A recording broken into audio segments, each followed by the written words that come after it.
The science is seldom ever wrong. And the science of climate change has begun to show what is likely to be a pattern over the next 6 or 7 years, getting to 2023, in which they tell us both in terms of mean temperature and in terms of weather or water events, Jamaica is going to experience some of the worst effect of climate change. Recently, over the last couple of weeks, we have had some weather events that have created real damage. And that they have provided us with an opportunity to think about how we deal with disasters of one sort or the other. And the first issue has to do with relief. We must not allow the fact of people's misery to become an excuse to manipulate them in the way that political parties have done in the past. So you have misery inflicted on you by Mother Nature. People in southwest Clarendon and elsewhere in southern Clarendon, for example, but not alone, not isolated, were marooned. The Alley Bridge, the Yorktown Road, both of them were underwater. So over a period of almost a week, people were without food, without relief items, because they were marooned. How we treat with that? Do we allow the political activists, the politicians, to be the vehicles through which they get relief?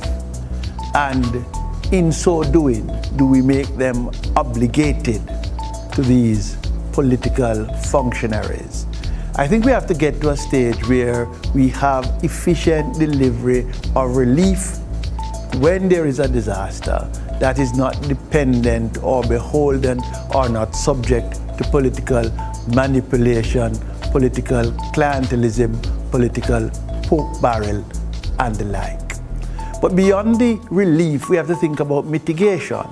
After all, the rain caused flooding because our stormwater systems, as the leader of the opposition, Dr. Peter Phillips, has identified, we need an overhaul of the stormwater management system, the drains, the gully, the culvert.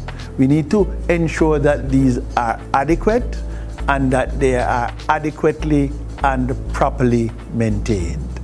So we have to deal with relief, we have to deal with mitigation, but I think we have to deal with development as well.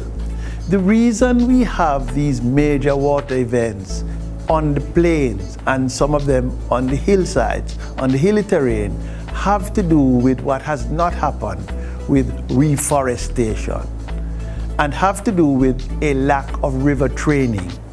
So I see the next couple of years putting a kind of imperative that we begin to imagine a massive tree planting and a massive river training program, so that long before on the ridge we prevent the runoffs that are exacerbated with the overbuilding in the plain and create the kind of flood event that result in the loss of lives and damage to human beings.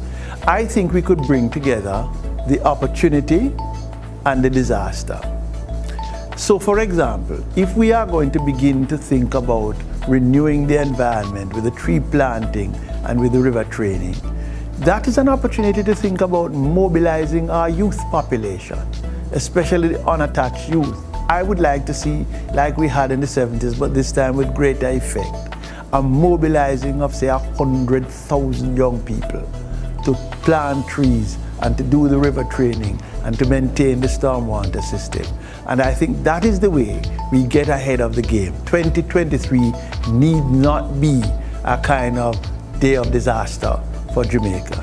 The climate scientists are not wrong. Despite what the Americans are doing, and despite what the present administration has done to kind of downplay climate change, we are going to face the music. And this year, we will begin with a higher than usual rainfall. We look forward to the policymakers taking the initiative.